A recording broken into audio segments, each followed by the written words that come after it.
padà lẹ́yìn mi o ọ̀nìyàn kan bá ti ó ti ẹ̀mẹ̀ ìlàlẹ̀ bèrè súnṣọ́ mi lódùmọ̀rẹ́ mọ̀nyí o.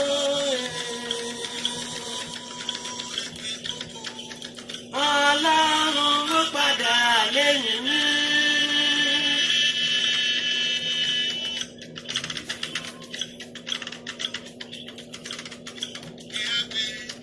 Ọlọ́run ló padà lẹ́yìn mi. Ọ̀nìyàn kan bá ti rántí ẹ̀mẹ̀ ìrárẹ̀. Èrè ìtúnṣẹ́ mi lódùmọ̀rẹ́ máa yọ̀ ọ́.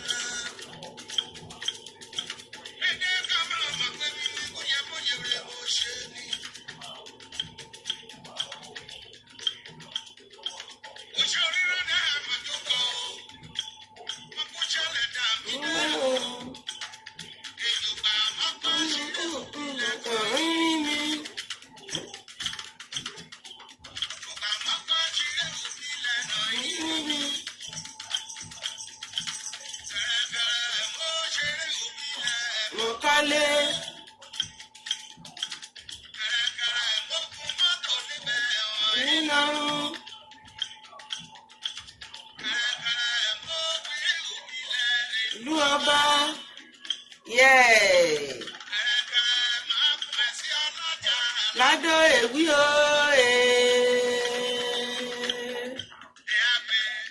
Ọlọ́run ló padà lẹ́yìn mi.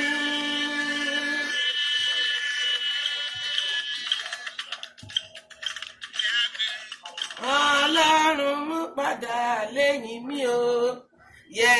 Kọ́lọ́ má padà lẹ́yìn gbogbo wa o, gbogbo ojú tó ń wò mí láàárọ̀ yìí ní Èkìtì nílẹ̀ Yorùbá ni nílùú aláwọ̀ fún gbogbo àgbáyé pátá. Ojú rẹ ló mọ gbogbo wa, Ọlọ́run ò ní padà lẹ́yìn wa. Ọlọ́run tó ní ẹni tọ́lọ́run bá ti dúró tì ojú òní tí gbogbo tó bá ṣe ló máa lọ déédé.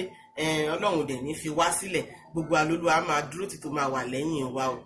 Ojú tẹ́ fi ń wò mí kò ní fọ́ o, etí tẹ́ fi ń gbọ́ mi jákèjádò kò ní dí o. Ẹ ṣé mo dúpẹ́ gan ni. Nǹkan tí mo fẹ́ bá yín sọ lénìí, ètí rántí ètò wa ní èdè Yorùbá òun là ń ṣe lọ́wọ́ sìn. Ìlú Èkìtì la wà lénìí lọ́wọ́lọ́wọ́, a wà Ládó, Ìkọ̀lé, Ìkẹ́rẹ́, Ìjẹ̀rò, Ọ̀tún Èkìtì, Ọ̀ṣun Èkìtì. So gbẹ̀ là ń ṣe lọ́wọ́lọ́wọ́ sìn. Ẹ̀yin èèyàn wa mo fẹ́ kẹ́ fi ara balẹ̀, kẹ́ máa bá mi gbá kí a bá mi a lọ lénìí. Èkìtì náà la tún lọ, a sì máa padà wá sílẹ̀ Yorùbá tó kù ní kọ̀ọ̀kan.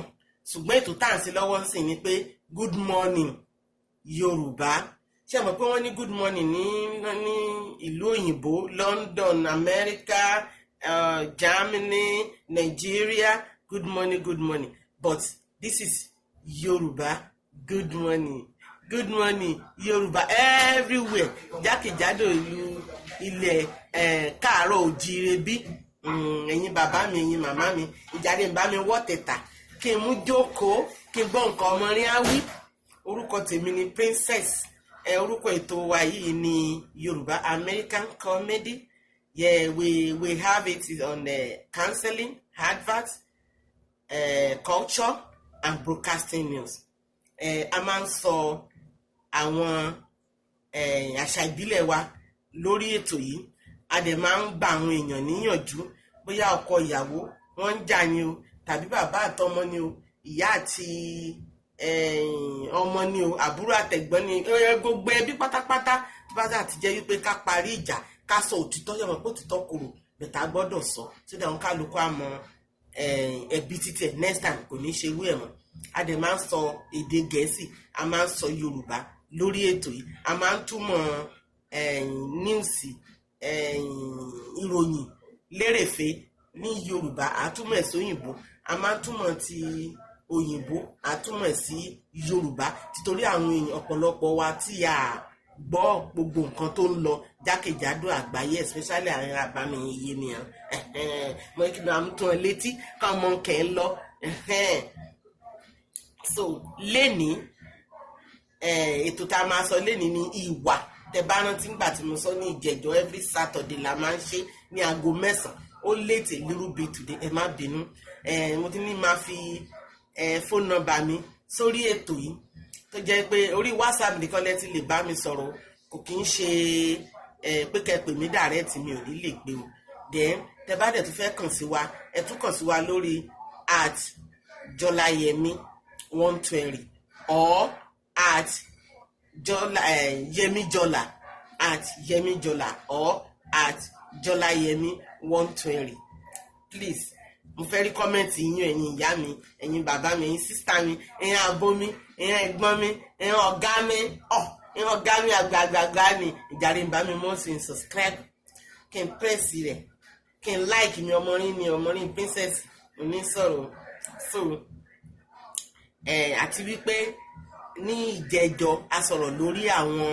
nǹkan tí wọ́n ń lò nínú ilé tán aṣọ tí wọ́n ń wọ̀ inú ilé ibi tá à ń gbé àwọn kan tá a máa ń lò ń bẹ́ẹ̀ gbogbo àwọn kan wọ̀nyẹn la sọ ní last week àti àwọn èdè bá ṣe lè máa sọ èdè sáwọn ọmọ wa ẹ má jẹ́ àgbàgbé ẹjọ́ èdè Èkìtì nìyẹn rere ni ẹ̀sìn bí wọ́n ti sọ kénú ní ìrákétékè lébẹ̀ kénú náà rà á dùn èmi náà mi ò gbọ́ púpọ̀ but at least mo ń try mo jẹ́wọ́ pé mẹ́ẹ̀ṣọ́ máa lè ọmọ Èkìtì ní mẹ́ẹ̀yà ṣe ìjà wísìn ọmọ rí àwọn ìjà wísìn ọmọ rí akán ẹ̀ sọ so lẹ́ni ìwà la fẹ́ sọ nípa ẹ̀ adẹ̀ máa sọ díẹ̀ nínú àwọn irun tá à ń dì eré tá à ń ṣe ní alẹ́ aṣọ táwọn ọkùnrin ń wà àti tóbìnrin àti ayò tí wọ́n ń ta then àwọn nǹkan tí mo mú wá fún yín lénìí nìyẹn a máa kọ́kọ́ sọ̀rọ̀ lórí àwọn nǹkan tó ń lò náà then later a wá sọ̀rọ̀ lórí ìwà torí àti parí yẹn tó ń ṣìkò ok bí irú ojú tòbí tó ń da omi sí báyìí tó máa ń pè ní canal tí àgbàrá máa ń gbà kọjá òun ni wọ́n ń pè ní ojútò ẹni pé mo ti sọ lẹ́ẹ̀kan ojútò then living room tá máa ń to ṣíà tó gbé tẹlifíṣàn sí ibẹ̀ náà ń pè ní ọ̀rọ̀ wá láyé àtijọ́ nísìnyí náà wọ́n sì ń pè bẹ́ẹ̀ náà then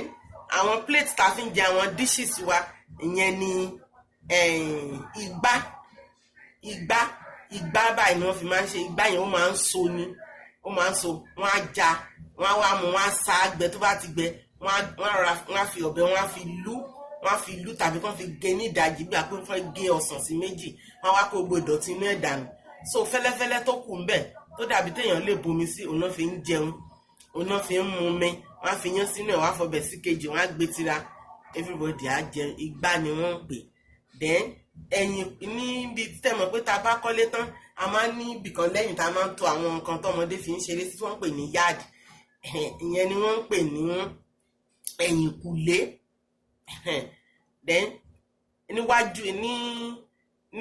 front of the building ìyẹn náà ń pè ní iwájú ilé ojúde àwọn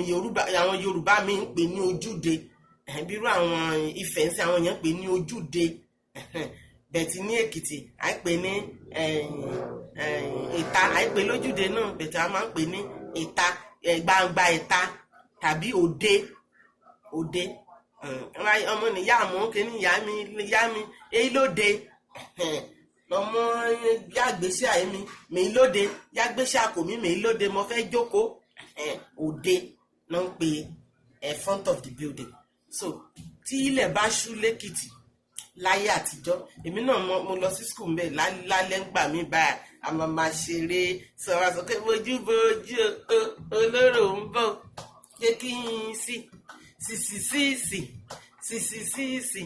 ẹni tí ń bá rí olóró àwọn kíkẹ́ wọn máa sáré káàkiri so everybody máa hide wọ́n wá fọwọ́ bo ẹni tó fẹ́ lọ mú wọn á fọwọ́ bojú tó bá ti fọwọ́ bojú everybody á túká wọ́n á lọ hide so ìyẹn wá máa wá wọn káàkiri ẹni tó bá ti kọ́kọ́ mú bẹ̀ pẹ̀lú bó ṣe bojú yẹn tó bá ti mú òun ló máa tún ṣe the next one títí gbogbo wọn fi máa ṣe tílẹ̀ fi máa ṣú tó ń kálukú fi máa lọ sùn. a tún máa ń ní àwọn eré pékúpékú lé ọ́ àmútètè bí èje bí aró èje ọ̀fàfà bẹ́ẹ̀ àti bẹ́ẹ̀ lọ wọ́n á fi kìíní síra wọn lọ́wọ́ wọ́n á máa fi kara wọn lọ́wọ́ ní kọ̀ọ̀kan báyìí wọ́n máa fi ẹni tí kìíní yẹn bá ti láǹdì sí lọ́wọ́ òun náà ló máa tún ṣe. then àti rómúrómú ta kókó yẹn àwọn wọ́n máa jókòó ni orókùn wọn á wà níwájú báyìí wọ́n á káṣọ sókè wọ́n á jókòó sórí orí bench. so wọ́n lè tó bí 6 5 èèyàn kan máa sọ pé wọ́n máa fọwọ́kàn lórúkún rómúrómú ta kókó rómúrómú ta kórókún náà wọ́n máa fọwọ́kàn lọ ibi tó bá ti ẹ́ǹdì sí ẹni yẹn náà ló máa tún bẹ̀rẹ̀. àgbàlagbà lásàkúta mọ̀nàmọ̀nà káìkò á ní kó ká ẹsẹ̀ yẹn kò tó bá ti wá ká ẹsẹ̀ yẹn kò then títí tó fi máa ká ẹsẹ̀ wọn kò pátápátá ẹni tó bá wá láǹdì sí tán ní kó ká ẹsẹ̀ kò tó jẹ́ the last person yẹn ló máa tún bẹ̀rẹ̀ wọ́n á tún jọ ṣe papọ̀. so that is very very interesting at that time. tẹ́ pé táwọn ọmọdé bá ń ṣe báyìí a máa gbàgbé anything ni inú wa máa ń dùn. yes wọ́n máa ń ṣe nílẹ̀ Yorùbá náà kì í ṣe Èkìtì nìkan náà ti ń ṣe o wọ́n ṣe jákèjádò ilẹ̀ gbogbo wọ́n ti ń sọ èdè Yorùbá báyìí ibẹ̀ ni wọ́n ti ń ṣe àwọn eré wọ̀nyí lọ́kàn yẹn pé bọ́n ṣe máa ń pè wọ́n ó máa ń yàtọ̀ ní èdè tí wọ́n fi ń pè àti àwọn eré ìbílẹ̀ tí mo fẹ́ mú wá fún yín nìyẹn ó sì pọ̀ ọbẹ̀ tí díẹ̀ nínú ìtẹ̀mọ̀ tí n bá ti sọ díẹ̀ sẹ́yìn.